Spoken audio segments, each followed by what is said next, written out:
Is a natural COVID infection really 13 times better than being vaccinated?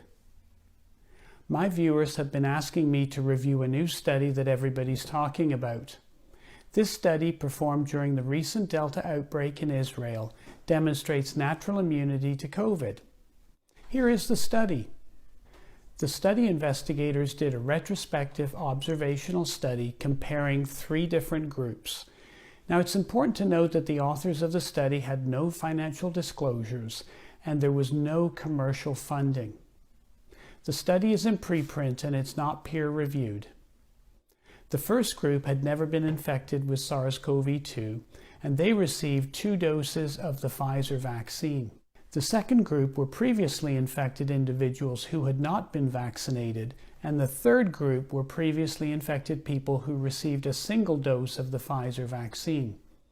The study looked at 2.5 million people in the Member Health Fund in Israel, and this covers 26% of their population and provides quite a representative sample.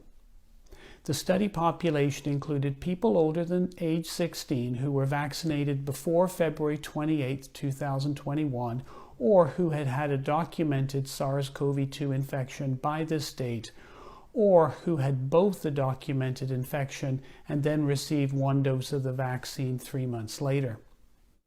Of interest, on March 2, 2021, the Israel Ministry of Health changed its guidelines to allow previously infected SARS-CoV-2 people to receive 1 dose of the vaccine after a minimum 3-month interval from the date of infection. They followed all of these 3 groups from June 1st to August 14, 2021, when Delta was the predominant strain in Israel. Here are their study results. First, they compared vaccinated individuals versus previously infected people, and they matched for the time of the second vaccination and the time of the documented infection. They wanted both to occur between January 1 and the end of February.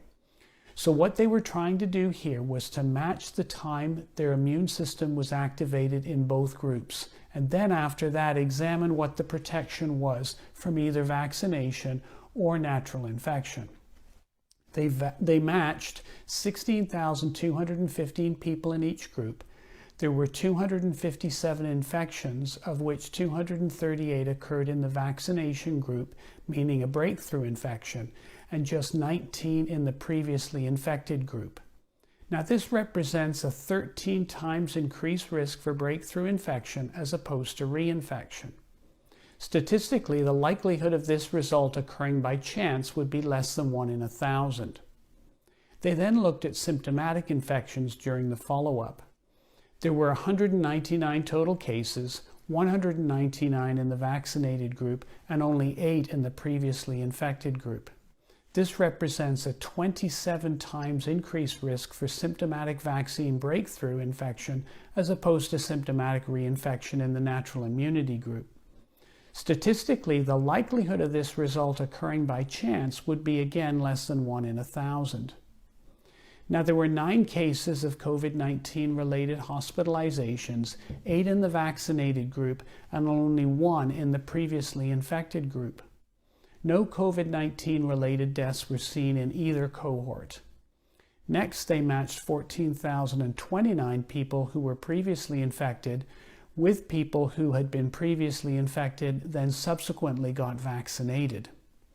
81% of this group had their single-dose vaccine after their positive PCR test.